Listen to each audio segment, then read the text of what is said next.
Everyone, आज के इस वीडियो में हम राजस्थान में जो सामाजिक और राजनीतिक संगठन हैं उनसे संबंधित जो इंपॉर्टेंट क्वेश्चंस हैं उन क्वेश्चंस को हम डिस्कस करेंगे। ठीक है। और देखो, राजस्थान में जो सामाजिक और राजनीतिक संगठनों की स्थापना हुई उनको उस टॉपिक को हम क्वेश्चंस के थ्रू समझने की कोशिश करेंगे। ठीक है, तो चलो स्टार्ट करते हैं।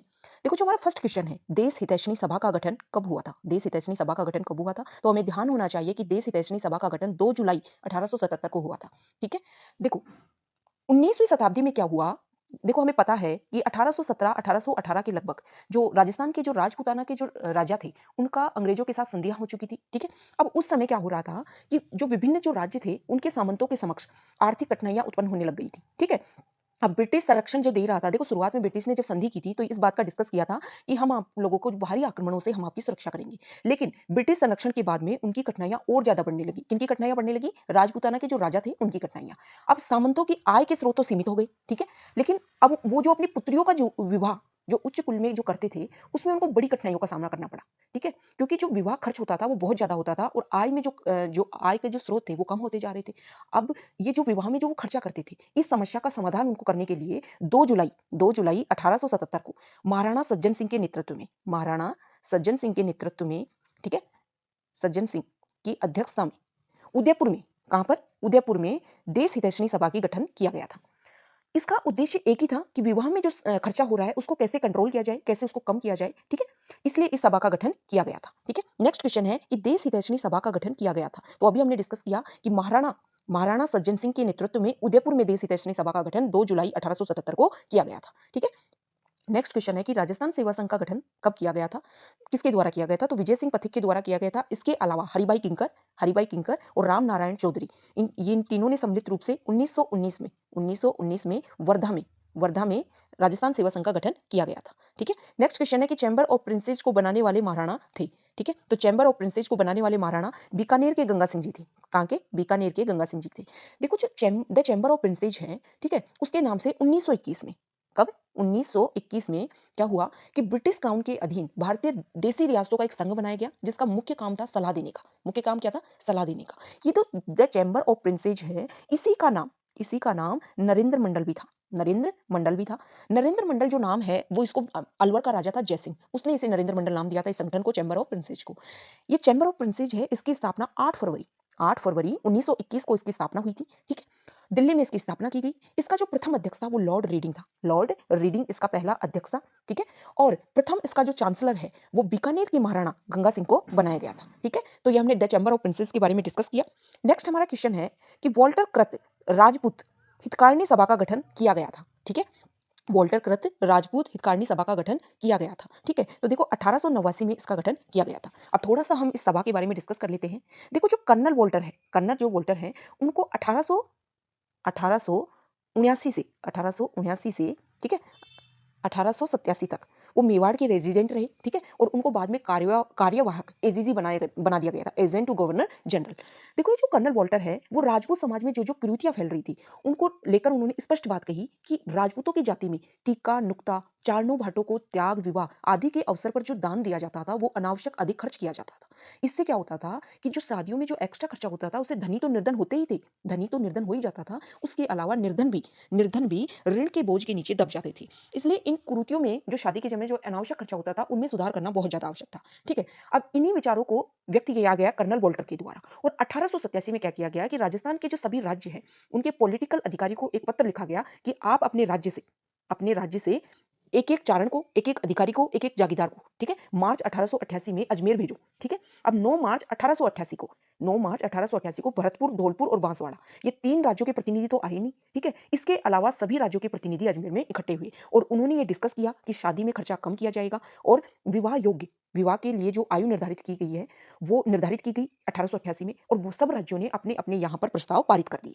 अगले साल 22 फरवरी 1889 को अजमेर में पुनः दोबारा इन राज्यों के प्रतिनिधि दोबारा इकट्ठे होते हैं और कुछ नियम पारित करते हैं। और उसके अलावा देखो, जो नियम बनाए गए थे उनके लिए अब एक सभा का गठन किया गया और जो नियम बनाए गए थे उसके तहत ही इस सभा का नाम वॉल्टर कृत राजपुत्र हितकारिणी सभा रख दिया गया। ठीक है। इसको क्या किया गया, इस सभा का जो अध्यक्ष है वो स्वयं एजीजी को बना दिया गया, एजेंट टू गवर्नर जनरल को, ठीक है, और अजमेर के कमिश्नर को उपाध्यक्ष बना दिया गया और इस सभा का एक वेतनभोगी सचिव बना दिया गया, ठीक है। तो ये ऐसे 1889 में इस सभा का गठन हो पाया, ठीक है। राजपूत समाज में जो विवाह के समय जो अनावश्यक खर्चा होता था उसको रोकने के लिए, उसके नियंत्रण के लिए सभा का गठन किया गया था, ठीक है। नेक्स्ट क्वेश्चन है कि स्वामी दयानंद सरस्वती ने उदयपुर में जिस सभा की स्थापना की थी उसका क्या नाम था। तो स्वामी दयानंद सरस्वती ने उदयपुर में परोपकारिणी सभा की स्थापना की थी और फरवरी 1883 में इसकी स्थापना की थी, फरवरी 1883 में इसकी स्थापना की थी, ठीक है। नेक्स्ट क्वेश्चन है कि जैसलमेर के गुंडा राज के लेखक कौन है। जैसलमेर के जो गुंडा राज हैं, ठीक है, जैसलमेर का जो गुंडा राज, ये एक बुक का नाम है, इस बुक के लेखक कौन है, ठीक है। तो देखो हमें पता होना चाहिए कि इनके जो लेखक थे उनका नाम था सागरमल गोपा, सागरमल गोपा उनका नाम था। सागरमल गोपा ने दो मुख्य किताबें लिखी थी, एक तो जैसलमेर में गुंडा राज, इसके अलावा इन्होंने लिखी थी आजादी के दीवाने। किताब का क्या नाम था, आजादी के दीवाने, ठीक है। ये जो सागरमल जो गोपा थे, इनका जैसलमेर में जन्म हुआ और जैसलमेर क्षेत्र का उद्धार करने के लिए इन्होंने अपना जीवन बिता दिया। 1946 में सागरमल गोपा को गिरफ्तार किया जाता है, जेल में डाल दिया जाता है और फिर 1946 से पहले ही गिरफ्तार कर लिया जाता है और 1946 में जेल में ही इनको जिंदा जला दिया जाता है, ठीक है। नेक्स्ट क्वेश्चन है, देखो ऐसे भी क्वेश्चन आ सकता है कि कौन से क्रांतिकारी को जेल में जिंदा जला दिया गया था, ठीक है। या फिर जैसलमेर में गुंडा राज और आजादी के दीवाने, ये दोनों किताबों के नाम दे देंगे और पूछ लेंगे कि इनका लेखक कौन है। या फिर ऐसे भी पूछ सकते हैं कि सागरमल गोपा कौन से जिले से संबंध रखते थे, तो हमें पता होना चाहिए कि वो जैसलमेर से संबंध रखते थे क्योंकि उनका जन्म जैसलमेर में हुआ था, ठीक है। नेक्स्ट क्वेश्चन है कि स्वामी दयानंद सरस्वती के सुप्रसिद्ध ग्रंथ सत्यार्थ प्रकाश का प्रकाशन कहाँ हुआ था, ठीक है। तो सत्यार्थ प्रकाश का जो प्रकाशन था वो अजमेर में हुआ था, ये हमें ध्यान होना चाहिए, ठीक है। देखो जो नेक्स्ट क्वेश्चन है वो सुमेलित हमें करना है, इधर संस्था का नाम दे रखा है और इधर उनके स्थापना वर्ष दे रखे हैं, ठीक है। फर्स्ट है राजस्थान सेवा संघ, फिर है देश हितैषी सभा, फिर है अखिल भारतीय देसी राज्य लोक परिषद, ठीक है, और फिर है चैम्बर ऑफ प्रिंसेज, ठीक है।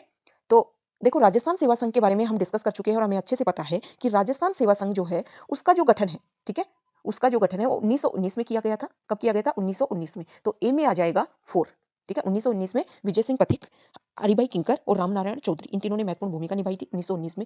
देखो देश हितैषी सभा है वो हमने डिस्कस किया कि 1877 में उदयपुर में इसका गठन हुआ था, ठीक है। सज्जन सिंह के नेतृत्व में इसका गठन किया गया था देश हितैषी सभा का। नेक्स्ट है कि अखिल भारतीय देसी राज्य लोक परिषद, ठीक है। तो ये 1927 में इसका गठन हुआ था, मतलब सी में आएगा सेकंड। पहले गुजरात में इसका हेडक्वार्टर था, बाद में इसका हेडक्वार्टर बंबई में शिफ्ट कर दिया गया अखिल भारतीय देसी राज्य लोक परिषद का, ठीक है। फोर्थ है चैम्बर ऑफ प्रिंसेज। देखो चैम्बर ऑफ प्रिंसेज का हमें पता है, हमें याद है, हमने लास्ट क्वेश्चंस में भी डिस्कस किया है कि फरवरी 1921 में इसका गठन हुआ था, फरवरी 1921 में। और इस चैम्बर ऑफ प्रिंसेज को नरेंद्र मंडल के नाम से भी जाना जाता है, ठीक है। ये जो एक सभा थी उसका काम था, देसी रियासतों के इसमें प्रतिनिधि शामिल थे और इस सभा का काम था सलाह देना इसका मुख्य काम था। और इसको जो नरेंद्र मंडल जो नाम दिया था वो अलवर के राजा जयसिंह ने इनको नाम दिया था, ठीक है। दिल्ली में इसकी स्थापना हुई थी चैम्बर ऑफ प्रिंसेज की। तो हमने जो सुमेलित किया उसके अकॉर्डिंग इसका आंसर आ जाएगा फर्स्ट। नेक्स्ट क्वेश्चन है कि संप सभा का प्रथम अधिवेशन कब हुआ था। तो जो संप सभा का प्रथम अधिवेशन हुआ था वो हुआ था 1903 में। अब थोड़ा सा हम संप सभा के बारे में पता कर लेते हैं। गुरु गोविंद गिरी थे, ठीक है, उन्होंने संप सभा का गठन किया था और 1883 में इसका गठन किया था, ठीक है। 1903 में पहला इसका अधिवेशन हुआ और आश्विन की शुक्ल पक्ष की पूर्णिमा को, 1903 के बाद में आश्विन की शुक्ल पक्ष की पूर्णिमा को प्रतिवर्ष इसका जो अधिवेशन होना वो निश्चित किया गया, ठीक है। नेक्स्ट क्वेश्चन है कि गीता प्रेस गोरखपुर की स्थापना किसने की थी। तो जय दयाल गोयनका ने गीता प्रेस गोरखपुर की स्थापना की थी, ठीक है।